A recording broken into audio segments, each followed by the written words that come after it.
கர்த்தராகிய இயேசுவின் நாமத்தில் தொலைக்காட்சி நேயர்களுக்கு அன்பின் வாழ்த்துக்கள்.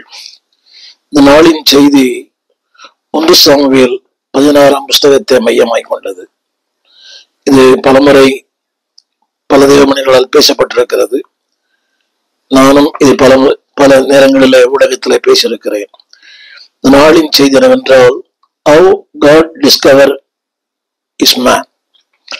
தேவன் தம்முடையவர்களை எப்படி கண்டுபிடிக்கிறார்?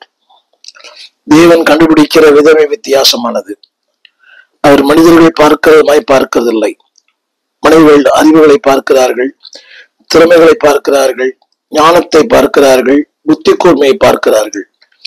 ஆனால் தேவன் அப்படி அல்ல. எனவேதான் 1 சாமுவேல் 16:7 அவர் இப்படி சொல்லுகிறார், நீ இவனுடைய முகத்தையும் இவனுடைய சரீர வளர்ச்சியும் பார்க்க வேண்டாம், நான் இவனை புறக்கணித்தேன். மனுஷன் பார்க்கிறபடி நான் பாரேன். மனுஷன் முகத்தை பார்ப்பான், கர்த்தரோ இருதயத்தை பார்க்கிறார். இது நம்ம எல்லாருக்கும் தெரிந்த வசனம், மனப்பாடமாய் படித்த வசனம், ஜெபத்தில் அடிக்கடி பயன்படுத்துகிற வசனம். அவனுடைய வார்த்தை, நான் மனிதன் பார்க்கிறபடி பார்க்கிறதில்லை, மனிதன் முகத்தை பார்க்கிறான், கர்த்தரோ இருதயத்தை பார்க்கிறார். இதை பல காரியங்களுக்கு தவறாய் பயன்படுத்துகிறார்கள். இதை தவறு செய்துவிட்டு தவறுகளுக்கு தங்களை விடுவித்துக் கொள்ளும்படியாய் இதை பயன்படுத்துகிறார்கள். ஆனால் என்னுடைய உண்மையான கருத்து என்னவென்றால், அன்பானவர்களே, ஆண்டவர் ஒரு மனிதனை எப்படி கண்டுபிடிக்கிறார்? அதை கண்டுபிடிப்பது மிக கடினம். இதனால ஒரு 3 வார்த்தைகளை உங்களோட நான் பகிர்ந்து கொள்ளும்படி விரும்புகிறேன். அதாவது ஆங்கிலத்தில் சொல்லுவாங்க செட் அபார்ட். அதே போல அப்போஸ்தலர் 13ஆம் அதிகாரத்துல வாசிக்கிறோம். அங்கே பல படித்திருந்தார்கள். அதாவது அங்கே மனாயினோடு இருந்தான். அவன் ஏரோடு வளர்க்கப்பட்டவன். ஏரோடு வளர்க்கப்பட்ட மனாயினை ஆண்டவர் தெரிந்து கொள்ளவில்லை. சாதாரண ஒரு பர்னபாவை தெரிந்து கொண்டார். ஒரு துன்மார்க்கமாயிருந்த ஒரு சவுலை தேவன் தெரிந்து கொண்டார். தேவன் தெரிந்து கொள்ளுகிற பாத்திரங்கள் வித்தியாசமானது. நாளின் செய்தி, how God discovered his people. தேவன் ஒரு மனிதனை எப்படி கண்டுபிடிக்கிறார்? உலகம், அறிவு, திறமை, ஞானம், அழகு, தோற்றம், ஜாதி, அவனுடைய muscle power, man power, money power, இதை வைத்து உலகம் கண்டுபிடிக்கிறது. ஆனால் தேவன் அப்படி கண்டுபிடிப்பதில்லை. தேவனுடைய கண்டுபிடிப்புகள் எல்லாமே ஆச்சரியமானது, அற்புதமானது. இன்றைக்கு தேவனுடைய அந்த கண்டுபிடிப்பு எப்படிப்பட்டது என்பதை உங்களோடு நான் பகிர்ந்து கொள்ள விரும்புகிறேன். ஒரு 3 காரியங்களை சொல்லிவிட்டு வசனத்துக்குள்ளே போகிறேன். God discovered character. ஆண்டவர் ஒரு மனிதனுடைய அவனுடைய கேரக்டர் முதல்ல பார்க்கிறார். இன்னைக்கு அதிகமாக கேரக்டர் யாருமே பார்க்கறது இல்லை. துக்கமான விஷயம். இன்றைக்கு மேடையில பரிணாமிக்கிற இன்னைக்கு பிரபலங்களா இருக்கிற பலருடைய வாழ்க்கையை அந்தரங்கத்தை அலசி பார்த்தால் அது ரொம்ப பரிதாபமா இருக்கும். அப்போ இப்படி அவங்க அந்த அளவுக்கு வந்துட்டாங்க. அறிவு, திறமை, பணம், படிப்பு, ஜாதி, நான் சொல்ல இந்த வார்த்தை கேப்பபிலிட்டி, அவருடைய திறமை. இன்றைக்கு திறமையினால் முன்னுக்கு வந்து இருக்கிறார்கள், தேவனால் முன்னுக்கு வந்து இருக்கிறார்கள். இப்படி சொன்னா அவங்களுக்கு புரியும். அடுத்தவர்களை உயர்த்தி மேல வந்து இருக்கிறார்கள்.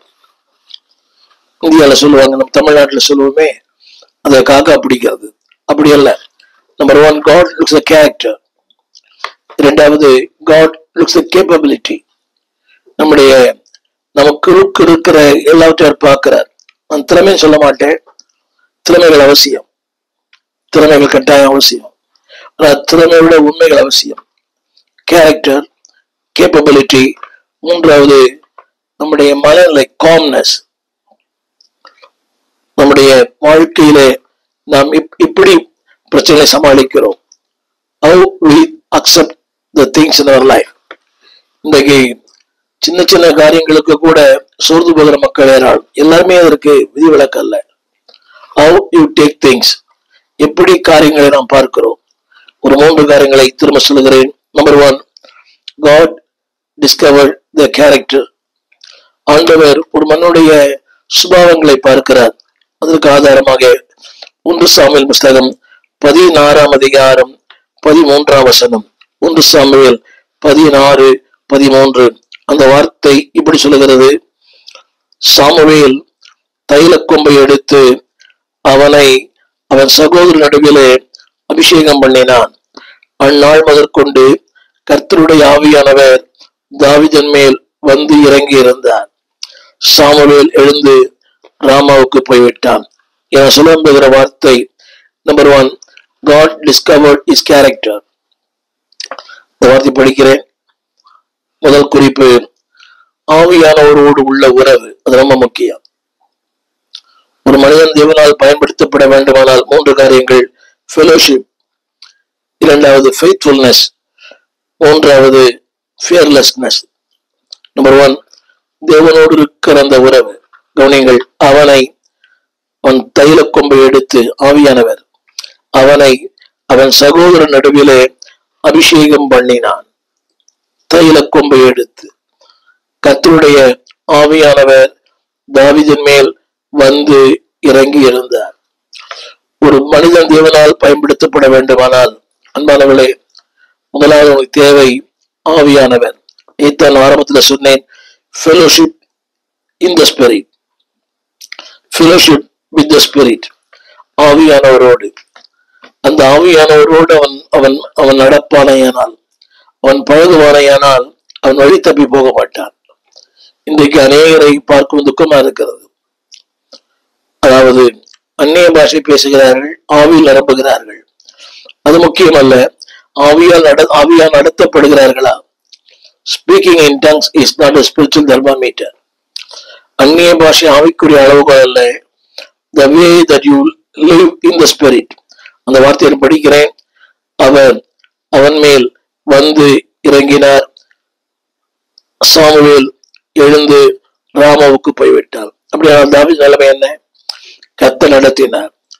முதலாவது, ஒரு மனிதன் தேவனால் கண்டுபிடிக்கப்பட வேண்டுமானால், தேவனால் பயன்படுத்தப்பட வேண்டுமானால், முதலாவது குறிப்பு ஃபெலோஷிப் இன் த ஸ்பிரிட், ஆவியானவருடன். நீங்கள் யாங்கிச்ச புஸ்தகத்தை வாசிக்கும் போது ஒவ்வொரு நாளும் அவர் சொல்லுவாராம், குட் மார்னிங் யுவர் ஸ்பிரிட். நீங்க டிராவல் பண்ணும்போது சொல்லுவாராம், ஆவியானவர் என் பக்கத்துல உட்காருங்க. Wherever he goes, whatever he preach. ஒவ்வொரு முறையும் சொல்லுவாராம். இதை பண்ணி பிள்ளைகளையாம சொல்லுகிறார். ஒவ்வொரு முறை என் அன்பு தேவ பிள்ளைகளே, number 1, the fellowship in the spirit, ஆவியானோடு இருக்கிற அந்த உறவு. இதோ ஒரு நாள் ஞாயிற்றுக்கிழமை மட்டுமல்ல, காலை முதல் இரவு நேரம் வரை. அந்த வார்த்தையை படிச்சு பார்த்தீங்களா? அவன் மேல் வந்து இறங்கினார். சாமுவேல் எழுந்து ராமாவுக்கு போய்விட்டார். இன்னைக்கு ஊழியர்கள் நம்மை கண்காணிக்கிறார்களா என்பது தேவையில்லை. யார் பார்க்கிறார்கள், யார் நம்மை கவனிக்கிறார், that is not very important. நம்மை கர்த்தர் கண்காணிக்கிறார், கர்த்தர் கவனிக்கிறார், அவர் விசாரிக்கிறார். அந்த வார்த்தை, அவருடைய கண்கள் உங்கள் மேலும் என் மேலும் இருக்கிறது. எனவே என்னுடைய முதல் குறிப்பு ஃபெலோஷிப் இன் த ஸ்பிரிட். அதாவது தலைப்பிடம் என்றால் காட் டிஸ்கவர்ட் கேரக்டர். ஒரு மனிதனுக்குள் இருக்க வேண்டிய மேன்மையான காரியம். அறிவு இல்லாமல் இருக்கலாம், திறமை இல்லாமல் இருக்கலாம், பட்டங்கள் இல்லாமல் இருக்கலாம். இன்னைக்கு எல்லாருமே அந்த டாக்டர் பட்டத்தை விரும்புகிறார்கள். யாரை கேட்டாலும் பிஷப் பட்டத்தை விரும்புகிறார்கள். அது சும்மா கிடைக்கல, அதற்கு அவங்க பணம் கொடுத்திருப்பாங்க. உண்மையா பொய்யான்னு தெரியல. அதை விட இலவசமாய் கிரயமின்றி வாங்க தரப்படுகிற ஒன்று ஆவியானவருடைய அபிஷேகம். அந்த வார்த்தை சொல்லுகிறது ஃபெலோஷிப் இன் த ஸ்பிரிட். இரண்டாவது ஃபெய்த்ஃபுல்னஸ் இன் த ஸ்பிரிட். 18ஆம் வசனத்தை வாசிக்கிறேன் கேளுங்கள். 18ஆம் வசனம். ஒரு வேலைக்காரன் சொல்லுகிறான், அவன் இதோ பெத்லகேமிலே ஈசாயின் குமாரன் ஒருவனை கண்டிருக்கிறேன். கவனிங்கள், இது உலகம் சொல்லுகிற வார்த்தை, மலைகள் சொல்லுகிற வார்த்தை. That is the faithfulness. ஒரு வார்த்தை, இதோ ஈசாயின் குமாரன் ஒருவனை கண்டிருக்கிறேன். அவனுக்கு உறுதியாக சொல்லப்பட்டிருக்கிறது, கர்த்தர் அவனோடு கூட இருக்கிறார். இது யார் சொல்லுவது தெரியுமா? ஒரு உலக மனிதர்கள். கவனிங்கள், ஆண்டவர் உங்களை வாழ்க்கையில பார்க்கிறார். நீ சில பேர் இல்லாமலே இருக்கிறார்கள், ஊழியம் செய்கிறார்கள், பயன்படுத்தப்படுகிறார்கள். ஆனா ஒரு நாள் வரும் அவருடைய கோடரி தண்ணீரில் விழுந்துவிடும். மனுஷியம் இருக்கும், தெய்வீகம் போயிடும். இது உண்மை. கவனிங்கள். அந்த வேலை ஒருவன் சொல்லுகிறார், இதோ ஒரு பெத்லகேமனாகிய ஈசாயின் குமாரன் ஒருவரை கண்டிருக்கிறேன். இத்தனை பெரிய சாட்சி. Proved by the people, pronounced by the people. ஜனங்களால் பேசப்படுவது, ஜனங்களால் நிரூபிக்கப்படுவது. என்னை கேட்டுக்கொண்டிருக்கிற அன்பு பிள்ளையே, இதுதான் வாழ்க்கை, இதுதான் வாழ்க்கையின் மேன்மை. அந்த வார்த்தை சொல்லுகிறது. இரண்டாவது, the faithfulness in the spirit. அந்த வார்த்தையை வாசிக்கிறேன். ஒருவனை கண்டிருக்கிறேன், கர்த்தர் அவனோடு கூட இருக்கிறார்.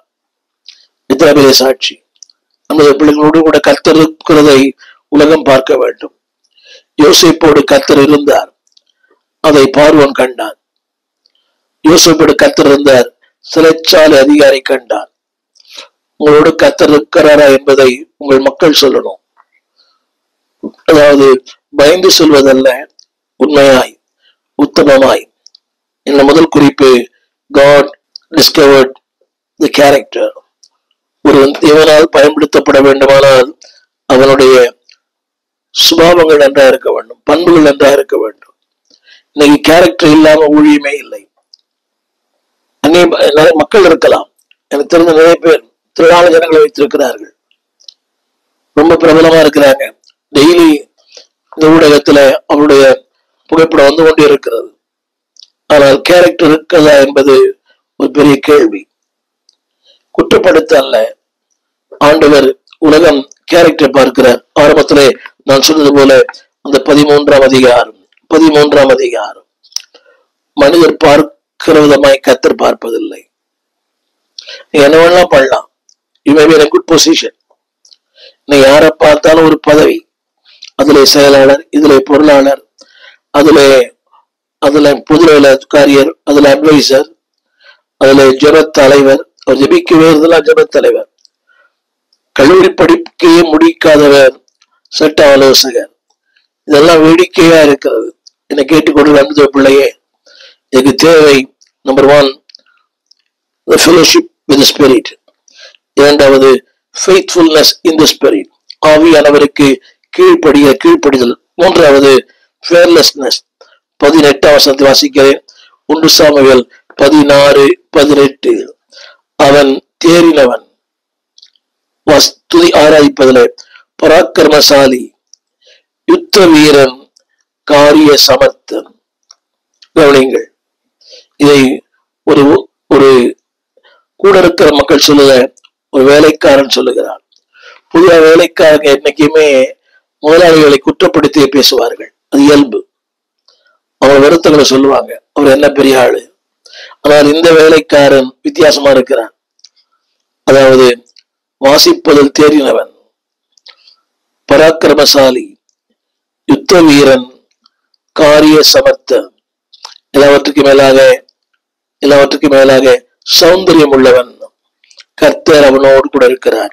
நண்பது பிள்ளைகளை, தேவன் தெரிந்து கொள்ளுகிற மனிதன் தேவனால் தெரிந்து கொள்ளப்பட வேண்டுமானால் there must be fellowship with the spirit. இரண்டாவது faithfulness. மூன்றாவது fearlessness, அதாவது பயமில்லாத ஒரு வாழ்க்கை. அதுக்கு எதிர்ப்புறமான வாழ்க்கை விசுவாசத்தை சார்ந்திருக்கிற வாழ்க்கை. அதாவது பயம் இருந்தால் விசுவாசம் இருக்காது, விசுவாசம் இருந்தால் பயம் இருக்காது. என்னுடைய அடுத்த குறிப்பு the capability of David. அவருடைய திறமைகள். நீங்க திறமை இல்லை என்று சொல்லக்கூடாது, தேவையில்லை. திறமைகள் தேவை, திறமையும் தேவை, உண்மையும் தேவை. சில இடத்துல திறமை இருக்கிறது, ஆனா உண்மை இல்லை. ரொம்ப துக்கமான ஒன்று. They are very excellent and capable. நம்ம சகல கலா வல்லவர்கள், ஆனால் தேவன் வெறும் கேப்பபிள் மட்டும் பார்க்கல. ஆரம்பத்துல சொன்னேன், ஃபெய்த்ஃபுல்க்கு அப்புறம் தான் கேப்பபிலிட்டி. முதல்ல சொன்னேன், உண்மைக்கு அப்புறம் தான் திறமை. உலகத்திலே திறமைக்கு முக்கியத்துவம், அதாவது தேவன் உண்மைக்கு முக்கியத்துவம். ஆரம்பத்தில் சொன்னது போல திறமை முதலாவது, உண்மை முதலாவது, திறமை இரண்டாவது. கேட்கிறேன். அதாவது அவன் எப்படிப்பட்ட மனிதனாக இருந்தான்? கேப்பபிள் இன் த ஷெப்பர்ட். 16ஆம் அதிகாரம் 11ஆம் வசனம். அந்த வார்த்தை, அவன் ஆடுகளை மேய்த்து கொண்டு இருக்கிறான். பாஸ்டன்ஸ், நிகழ்காலத்துல ஆடுகளை மேய்த்து கொண்டிருக்கிறான். அப்படியான கடினமான வேலை, கஷ்டமான வேலை. இரவு பகல், குளிர் வெயில் எல்லாமே அவன் மேலதான். நான் சொல்ல இந்த முதல் குறிப்பு அன்பான கேப்பபிள் ஷெப்பர்ட், ஒரு திறமை உள்ளவன், ஆடுகளை மேய்த்து கொண்டிருக்கிறான். எதிரிகள் உண்டு, சிங்கங்கள் உண்டு, கரடிகள் உண்டு, துஷ்ட மிருகங்கள் உண்டு, ஆனால் மேய்த்து கொண்டிருக்கிறான். அநேக ஊழியர்கள் ஒரு காலத்துல சபை நடத்தினவர்கள் இன்றைக்கு சுவிசேஷகளாய் மாறிவிட்டார்கள். துக்கமான ஒன்று, கடினம். ஆனால் அது இலகுவான வேலை, கடினமான வேலை. இதுல பெயர் புகழ் உண்டு, அதுல பெயர் புகழ் கிடையாது. நல்ல உணவு, அது நல்ல உணவு இல்லை சபையில. நான் சொல்லுங்க வார்த்தை, அவன் ஆடுகளை மேய்த்து கொண்டிருக்கிறான். Is a capable shepherd. என்ன சொல்ல விரும்புகிறேன்? capable singer. 11ஆம் வசனம், 11ஆம் வசனம் அதுல கூட போட்டு வாசிப்பதில் தேர்ந்தவன். 23ஆம் சங்கீதம் 2 சாமுவேல் 23:1.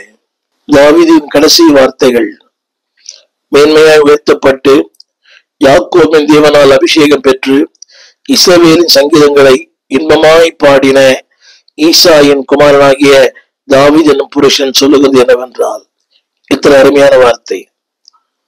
மேன்மையாய் உயர்த்தப்பட்டவன், யாக்கோபோடு தேவன் அபிஷேகம் பண்ணப்பட்டவன், அபிஷேகம் பெற்று இஸ்ரவேலின் சங்கீதங்களை இன்பமாய் பாடின தாவீது என்னும் புருஷன். இன்னைக்கு ஒரு ஆல்பம் போட்டாலே வெரி பாப்புலர். இந்த வார்த்தை, மேன்மையாய் உயர்த்தப்பட்டு தேவனால் அபிஷேகம் பெற்று இஸ்ரவேலின் சங்கீதங்களை இன்பமாய் பாடின அழகான வார்த்தை.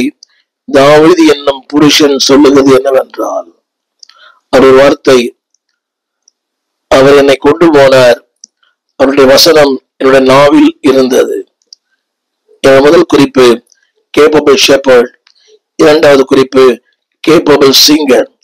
இவர்கள் மேன்மையாக உயர்த்தப்பட்டார், தேவனால் அபிஷேகம் பண்ணப்பட்டவர், இஸ்ரவேலின் சங்கீதங்களை இன்பமாய் பாடினவர். என் அன்புடைய பிள்ளையே, கேப்பபிள் இன் சிங்கிங். நல்லவனை நீ பாடுகிறவர்கள் உங்களை உயர்த்த வேண்டாம், உங்களை மேன்மைப்படுத்த வேண்டாம். இன்னைக்கு சபையில் இருக்க பிரச்சனை தான், எனக்கு வால்யூம் வைக்கல, உனக்கு வால்யூம் அதிகமாக்கிட்டார். அதே போல இந்த மியூசிக்ல கூட என்னோட இசைக்கருவி கேட்குது, உங்க என்னோட இசைக்கருவி கேட்கல. இல்லை, நல்லா கவனிக்க வேண்டும். தேவனால் அபிஷேகம் மற்றவன், அதாவது இஸ்ரவேலின் சங்கீதங்களை இன்பமாய் பேசின தாவீது என்னும் ஒரு புருஷன். இங்கே ஒரு டைட்டில் இல்லை, தாவீது என்னும் புருஷன். அது அறியப்படாத மக்களுக்கு சொல்ல வார்த்தை, என்னும் புருஷன், அறியப்படாதவர்கள். கவனிங்கள், உயர்த்தப்பட்டவர் ஆனால் தன்னை அறிமுகப்படுத்திக் கொள்ளவில்லை. இந்த எல்லாருமே தங்களை அறிமுகப்படுத்திக் கொள்ள விரும்புகிறார்கள்.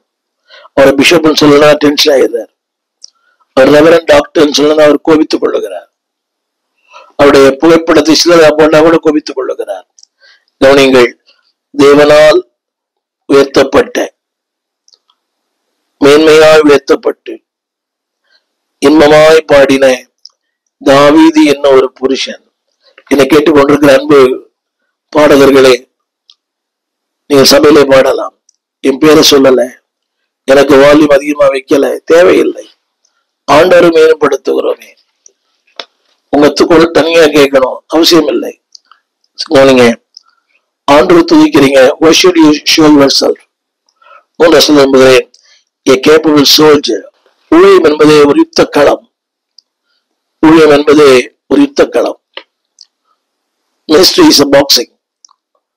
அவன் ஜீவான படிகள் சொல்லுவார், நீங்க 3 குத்து குத்துறீங்கன்னா அவன் கண்டிப்பா உங்களை ஒரு குத்து குத்துவான். It's just like a boxing. நிறைய நினைக்கிறாங்க இது லகுவான ஊழியம் அல்ல. அடிக்கடி நான் சொல்லியிருக்கிறேன், big ministry big problem, small ministry small problem, no ministry no problem. Ministry இல்லைன்னா பிரச்சனையே இல்லை. Ministry just like a boxing. என்னை கேட்டுக்கொண்டிருக்கிற அன்பு தேவ பிள்ளையே, 18ஆம் வசனத்துல சொல்லப்பட்டிருக்கிறது, யுத்த வீரன். நீங்கள் நம் யுத்த வீரனா பிறக்கல, ஆனா யுத்தத்துக்கு நம்மை பழக்குவித்தவர். என் கைகளை போருக்கும் என் விரல்களை யுத்தத்துக்கும் படிப்பிக்கிற தேவனாகிய கர்த்தர். இப்ப நம்ம யுத்தத்துல ரொம்ப ஒரு அமைதியான குடும்பத்தில் பெற்றோர் அமைதியானவர்கள். என்னுடைய வாலிப பருவத்துல கூட பள்ளி வீடு தான் ரெண்டு தடவை ஒன்றும் தெரியாத ஒரு வாழ்க்கை. ஆனால் ஊழியத்துல பல போராட்டங்கள், பல முறை உள்ளே வெளியே நாம் துணை என சொன்னவர்கள், நம்பிக்கைக்குரியவர்கள் எல்லாமே. ஒன்று தெரியும், God trained. தேவன் அந்த யுத்த வீரனா மாத்தினாரா இல்லையா, அந்த யுத்தத்திற்கு பழக்கி வைத்திருக்கிறார். அந்த ஊழியர்களே, சோர்ந்து போகாதீங்க. This is the quality of a pastor. He must be a fearless man. இத்தனை போராட்டம் சபையில நல்ல சட்டை போட்டா காணிக்க காசு, கோபமா பேசினா வீட்டுல சண்டை, அதிகமா பேசினா ரொம்ப அறுக்கிறோம், கொஞ்சமா பேசினா சரக்கே இல்லை. இதெல்லாம் விமர்சனங்கள். என் அன்பு ஊழியர்களே, number one, be a capable shepherd. Number 2, be a capable singer. மூன்றாவது, be a capable soldier. நீங்கள் யுத்த வீரனா இருக்க பழகி கொள்ளுங்க. கர்த்தர் யுத்த வீரனா மாற்றி இருக்கிறார். ஒளிமை யுத்தம் தான். கடைசியாக God discovered the comeliness. ஒரு ஊழியனுக்கு தேவை 12ஆம் வசனம், 1 சாமுவேல் 16:12.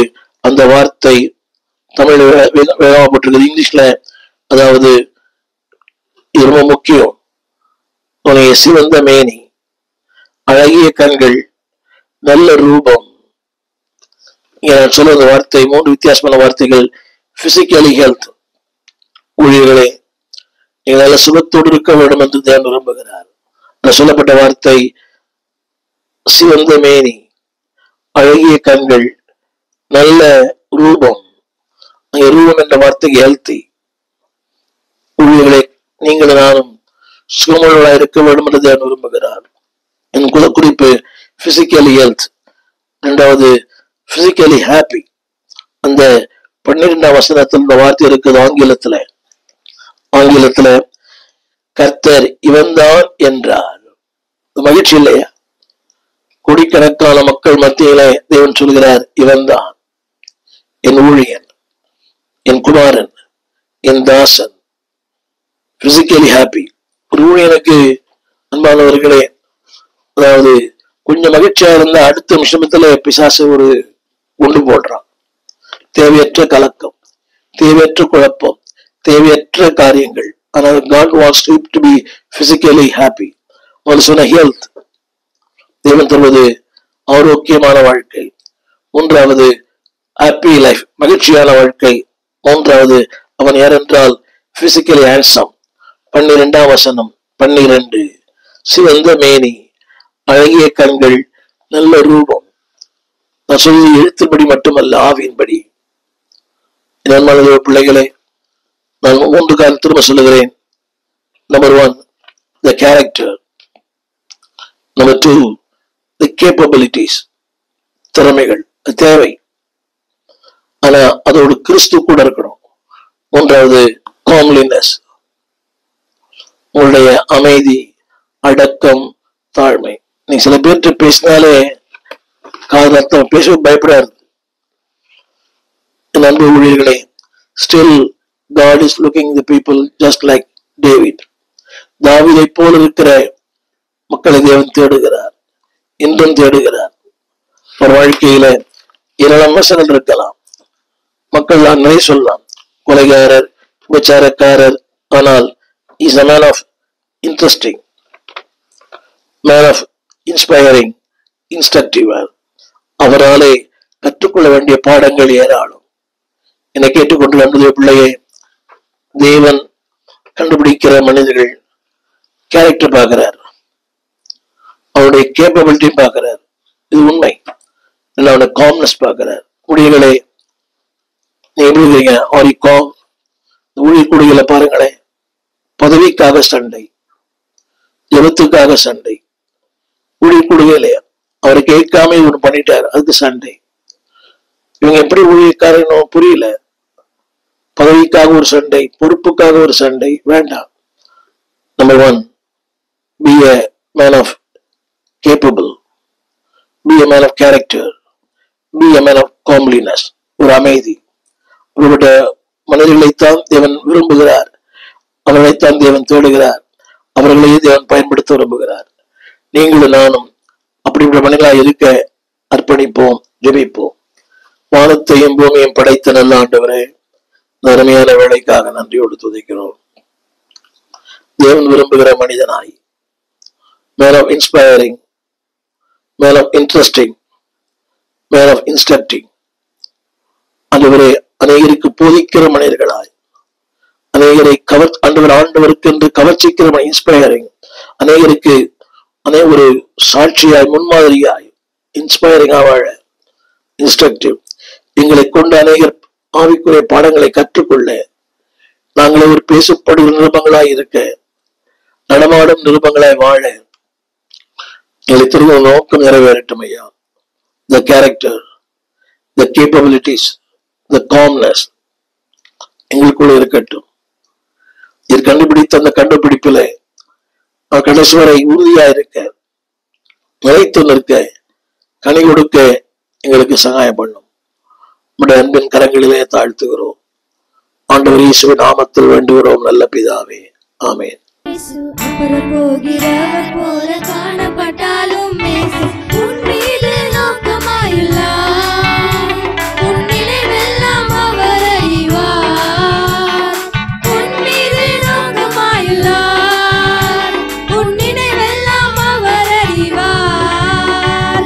காக்கின்றவர், உருவாக்கின்றவர், தோளில் மேல் சுமக்கின்றவர்.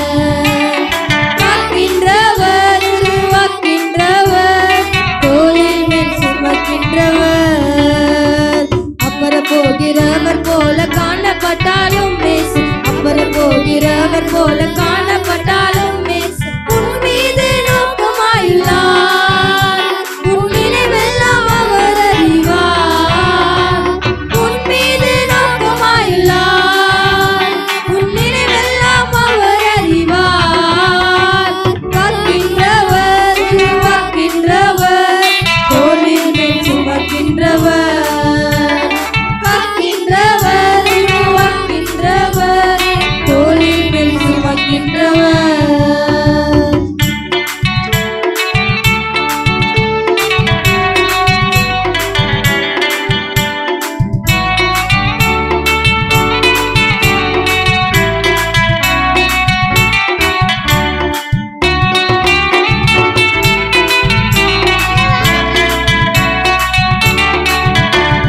மோரியாவின் அபிரகாமை அவர் காணாதவர் போல் இருந்தார். மோரியாவின் அபிரகாமை அவர் காணாதவர் போல் இருந்தார். ஈசாக்குக்கு மறுவாழ்வளித்து பருகி பெருக செய்தார். ஈசாக்குக்கு மறுவாழ்வளித்து பருகி பெருக செய்தார். அப்புறம் போகிறவர் போல காணப்பட்டாலும் மேசு, அப்புறம் போகிறவர் போல காணப்பட்டாலும் மேசு. உன் மீது நோக்கமாயுள்ளார், உன் நினைவெல்லாம் அவர் அறிவார். உன் மீது நோக்கமாயுள்ளார், உன் நினைவெல்லாம் அவர் அறிவார். காக்கின்றவர், உருவாக்கின்றவர், தோளின் மேல் சுமக்கின்றவர். காக்கின்றவர், உருவாக்கின்றவர், தோளின் மேல் சுமக்கின்றவர்.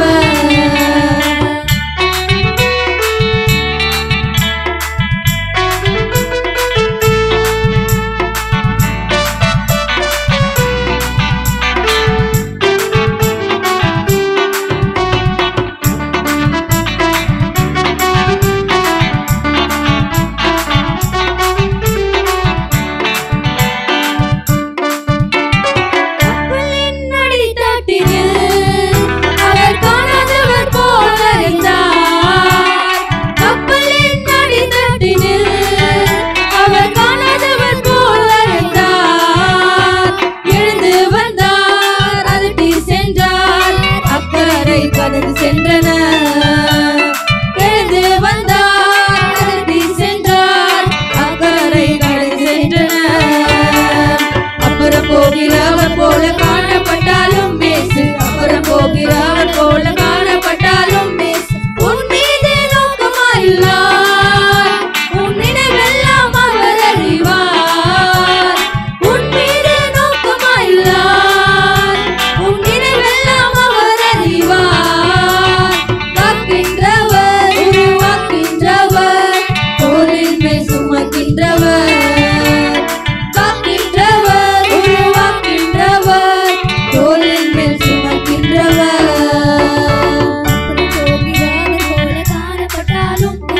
அப்புறம் போகிறவர் போல காணப்பட்டாலும் மேசு. உன் மீது நோக்கமாயுள்ளார், உன் நினைவெல்லாம் அவர் அறிவார். உன் மீது நோக்கமாயுள்ளார், உன் நினைவெல்லாம் அவர் அறிவார். காக்கின்றவர், உருவாக்கின்றவர், தோளின் மேல் சுமக்கின்றவர்.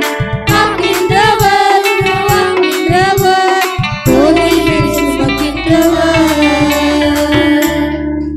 எங்கள் விலாசம் போதகர் ஸ்டீஃபன் தேவகுமார், திறந்த வாசல் சபை, நம்பர் 65, பரமானந்த தெரு, 7 கிணறு, சென்னை 600001.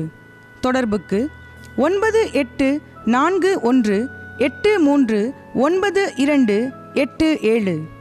மேலும் 04443183330. எங்கள் மின்னஞ்சல் stephenopendor@gmail.com. எங்கள் தேவ செய்திகளை யூடியூப் சேனலில் பார்த்து பயனடையுங்கள். தேவன் உங்களை ஆசீர்வதிப்பாராக.